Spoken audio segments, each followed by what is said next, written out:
Hello. Hello. हाँ भाई, तुम्हारे पास गोबर होगा क्या? हाँ भैया गोबर है। हाँ भाई, तो खा लो क्या ना। बोल रहा है ये? हेलो।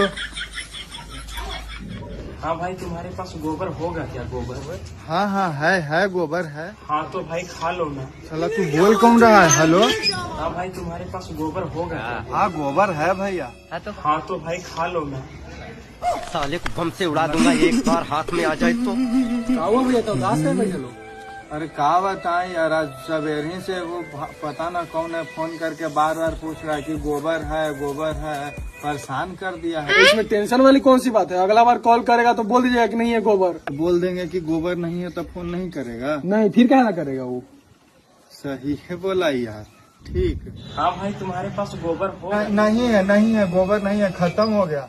अच्छा, तो लगता है खा लिए क्या? हम राजा है।